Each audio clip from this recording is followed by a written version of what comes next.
Hey guys, it's Amy. On today's video, I'm going to be sharing my experience raising meat birds.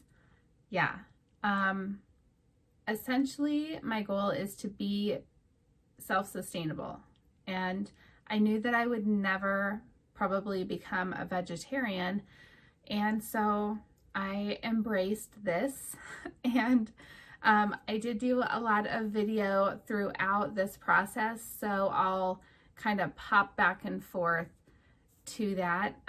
But the journey started when I ordered my baby chickens from Freedom Ranger. So let's check that out. Good morning.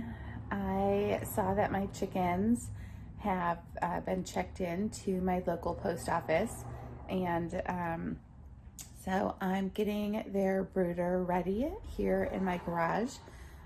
It's about like 6 by 8 or so, and this will last until they are about 2 weeks old. I gotta fix that little hole there. I'm gonna put in some pine shavings and hang their warming light, get their food ready, all the things that you would get ready as you are expecting new little ones. So, yay, so excited. I ended up getting 77 chickens, and I chose that number because I thought, you know, they're going to be more intentional about packing these little birds if I order kind of a different number. And I loved aligned numbers, so, you know, call me hopeless mystic, I guess, or romantic or whatever. But you know what? I got ready for those cute little chickens and brought them home from the post office, which was quite the experience to go through, you know? And if you think my daughter liked the 11 chickens that we brought home in the spring, you can bet she loved the 77 little chickens. But this is also part of the reason why she has a hard time eating my chicken, I think. After about a week or so, this little guy in the middle wasn't doing so hot, so I did end up separating him from the other chickens, but unfortunately I did lose one. Little League died on July 2nd. The next step was from raising them in my garage in their brooder to transferring them to my Joel Salatin style chicken tractor. Here is the status of my chicken tractor at the end of pretty much first day. We only spent a couple hours on it, so it came together pretty fast. I used Joel Salatin's, not his plans per se, but his design, and kind of just created my own plans. And so this is it. It's 10 by 12, and I'm gonna probably wrap it. Actually, I think I'm gonna finish the door this weekend and then wrap it with chicken wire after that. So it's about 2 feet tall, or it is 2 feet tall, and there it is. It's been a good little project. This chicken tractor is designed to hold about 75 birds, which was perfect. My daughters helped me with this, getting them all from my garage up to the chicken tractor, and they were doing great for a while. The goal is to keep them up there for about 6 weeks before you harvest and process them, and move the chicken tractor around about every other day so they get fresh forage. And then not too long after, maybe 2-3 days after I put the chickens up there, we had some deaths. I realized that it was raccoons.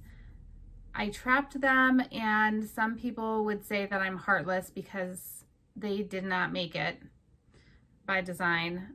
But you know what? That is part of life. So I ended up overall losing 20 of my chickens in their first 2 weeks in my chicken tractor. So this was day after day, going up, finding 3 or 4 dead chickens, because the raccoons would reach through the chicken wire and just grab. And so I ended up putting an electric fence, and that worked, as well as, you know, just keeping the traps up there just in case they got through the electric fence. I processed my first chicken when they were about 8 weeks old, and I did it without any fancy tools. I didn't even have one of the restraining cones to like hold them while you kill them. So it was a complete learning experience, and I really wanted to test and see if I wanted to buy all the extra equipment. And the answer was yes, I did want to buy extra equipment. So let me show you when I actually had my sister in town. She wanted to see the whole process.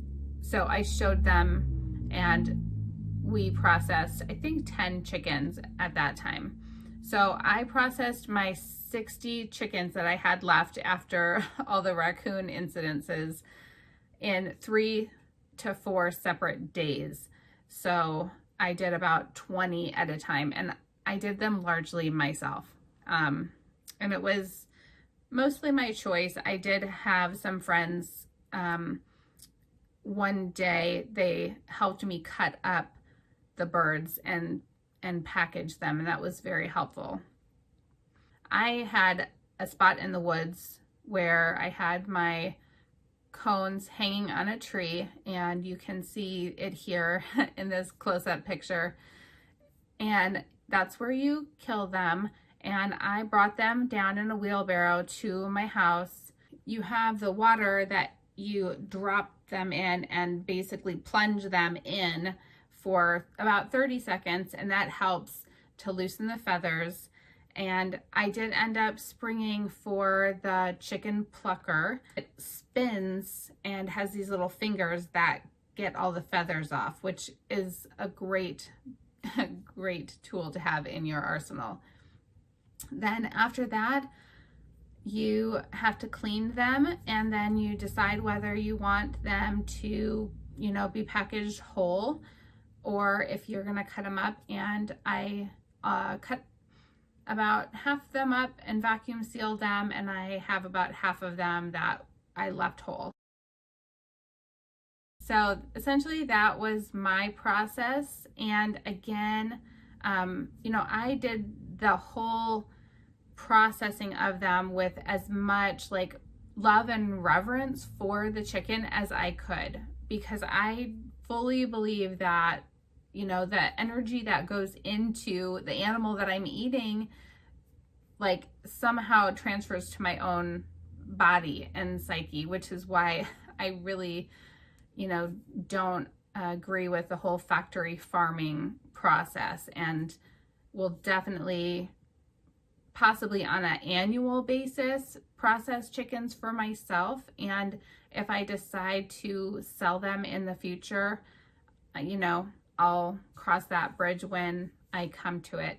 But I was really happy with the Freedom Ranger color yield. A lot of people get the Cornish cross for a meat bird, but you know, it's a preference. I might try some of those next time, but this for me is a journey in experimentation, and I just wanted to share that process with you, because it was quite a process. But I'm really happy to have experienced it, and every time I go to my freezer and pull out some chicken thighs or a, you know, whole chicken, I am absolutely struck with reverence for this whole process and for that chicken that, you know, I'm about to consume. So that's my story. If you have questions or comments, please leave them below. This is part of a series that I'm doing on my self-sufficient life that pretty much documents everything I learned in 2021. and am committed to being self-sustainable by September of 2022. So I gave myself a 2-year goal. And this was a huge learning process.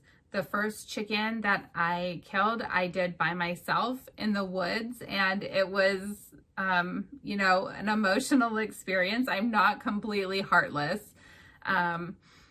But, you know, it's not for everyone. But I think as supply chains get more restricted and changes happen in our world, we're going to want to have some of these skills.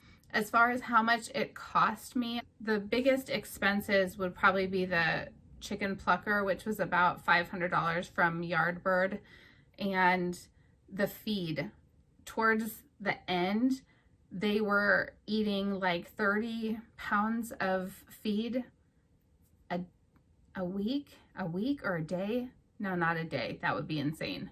But they were eating so much towards the end because, you know, you're raising them from these tiny little chickies to like a finished weight was about 6.5 pounds. And that was, you know, without all the guts and feathers and everything. I bought a vacuum sealer. I bought a lot of extra supplies too along the way, including additional feeders and waterers and, you know, things that you may not see or that I didn't really talk about. But, you know, in the end, it was a choice, a personal choice for me to learn how to do this and, you know, move that much closer to being self-sufficient in the future. So thank you so much for watching. I will see you on the next video. Bye for now.